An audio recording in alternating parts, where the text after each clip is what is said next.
is Rashmi Shankar, a student of International College of Fashion pursuing post-graduation in fashion entrepreneurship. This college has come up with a concept, Agragami, that is building a new generation of designers, where students can directly interact with the designers and solve about their queries and their issues about how they are facing difficulties in the industry. I have gone to few designers like Nida Mahmood, Amit Agarwal and Gauri Karan, and this is what their opinions are about the new designers. Hi, I'm Gauri Karan, and all the best to all the students here who are passing out and graduating. I hope that you all reach the pinnacle of success in fashion, and I think that if you have faith in yourself and your, like I said, your brand and your product, and you have a very strong design philosophy, you know, focus on quality and so you have to have a very strong brand philosophy. That's what I think as a designer. You have to know what it is that you're offering to your customer. Is it, you know, it shouldn't be a mix of everything.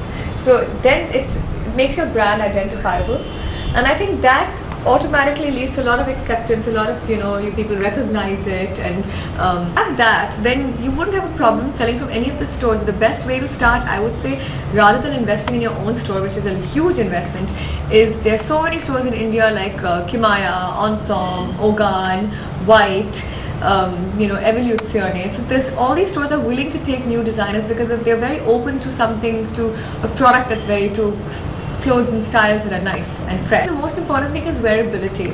Now sometimes people forget in fashion that of course it's very important to be creative, to be unique, to be original, but when you're selling something it has to be wearable, fits well. I mean, the fit has to be very important. It's not just important that you know, that the design is nice. The design can be fabulous, but then when you wear it, you know, sometimes the fit. Well, in India, I would definitely say the customer, although they're opening their minds a lot with international brands coming in, of course, and magazines and so much awareness, and Google. I mean, there's so much awareness now about international fashion. But yes, the Indian woman is still a little more conservative. Indian women are they have different body types than international people. So all those factors go on. You have to see what works. And it, of course, like I said, if you get, you know, your product right, and if you take all these various factors into account, if you're a little careful also, don't start too big and have some grand plans which comes crashing down, because you have to experiment and try. That's what I believe. So you should start a little small, grow, evolve, see what your how, you know, what's being accepted, what's not being accepted, and then I think the chances of failing are lesser. Great that it's competitive, because that keeps people, everyone on their toes, including us, including all the big designers. I mean, including you know, the oldest designers. The more competitive the environment, I think the greater it is, because there you have, you know, it forces you to sort of, you know, want to create something even better and better and better, and no one gets to work hard and have faith in your product, and like I said, deliver something that is unique and pretty as well, not just like creative for the sake of being different, and wearable. Time the industry doesn't take fashion as a very serious profession, this is just going to keep on getting worse. Because I see fashion students churning in, I mean, fashion colleges churning students out by the dozens every year, and actually not by the dozens, by the hundreds, I would say, every year. And I think it's important that they concise the project and realize that fashion is as serious a business as engineering or being a doctor. Because like biggest challenges is that you realize what your true potential is.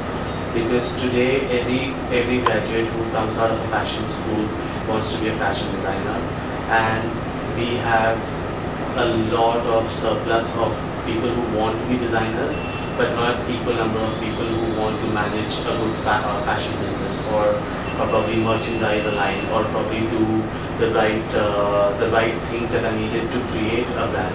And I think that it's important to sit down and realize what my core strength is, despite the fact that okay, I've done a fashion design course, but it's important that you know exactly where your strength lies and take up that challenge. Like I said, it was not a very conscious decision to first work under some designers and then launch out on your own. It just flowed automatically in the direction.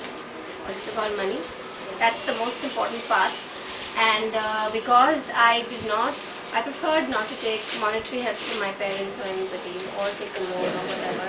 It was even harder, because then I was on my own with just a little bit of money that I had earned from my job before, and I had to somehow figure out how I could go ahead in life. Right? It was very hard. Secondly, I had no experience whatsoever in terms of business. I don't belong to a business family, so I did not have any business sense. I didn't know what business really was.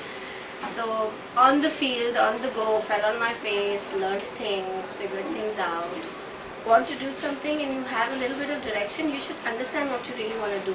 If somebody wants to start out on their own, yes, they should understand how it is done, and if there are professional courses which teach them how to set up their own businesses, how to first perhaps, if they don't have money, how to generate the money, raise the funds, and I think yes, why not, they should. Because if there is a goal in life, you should never let go of that opportunity no matter what. It's important. It's important that you find who you really are.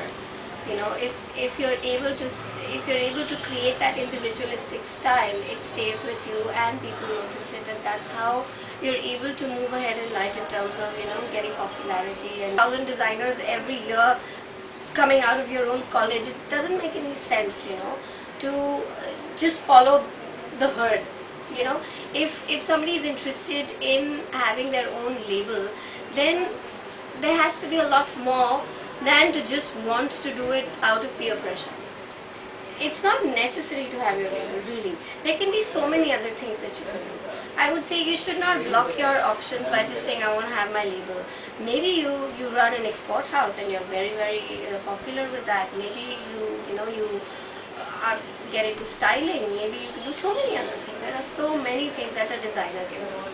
So I would say don't restrict yourself. You have a very different perspective of how the world outside is going to be, how the market is going to be. Once you start working, that's another reason. Apart from being a designer, you have to be a business person. Now you have seen what the students have to say. What are the problems they are actually facing? They really think the designers are not so cooperative because they can even turn out to be their competition in the near future. I did my post-graduation into apparel merchandising and marketing 6 years back. I had in mind that one day I'll be a successful designer, so I opted for a fashion industry. I worked in export house, buying house for 2-3 years, worked as a designer, ended up doing the coordination work which I think even a 12th pass or a graduate can do. Pursuing my career in fashion from the student perspective, I believe it is very important to have a mentorship from the experienced professional. So what can be the appropriate method to get aligned with them? I have been into the business for so long. Two rising designers got very less opportunity to get directly into these kind of fashion weeks, and I am pretty confident that if I got the opportunity to directly approach these kind of fashion weeks, then I can show my creativity much better. I can show the best of my design. Two rising designers got very less opportunity to get directly into these kind of fashion weeks, and I am pretty confident that if I got the opportunity to directly approach these kind of fashion weeks, then I can show my creativity much better. I can show the best of my design. I've done my graduation in fashion designing and currently I'm working as a merchandiser in an export house. I always wanted to work as a designer so that one day I might have been present as a great designer. But the fashion industry do not hire or promote the freshers. So the students like me end up working as a merchandiser and do the job of coordinator. For the freshers would be, you should go for entrepreneurship courses before getting onto your enterprise, your own brand, and be confident, don't fear. Where there's a will, there's a way. Say about what the designers have to say, what the students have to say, and the people who have diverted from the fields because of the lack of the platform. But what is the problem? Where the students are lacking? What is the solution to it? How can the designers support? We still don't have answers to these questions. So I leave it to you guys and the fashion gurus over here to come to an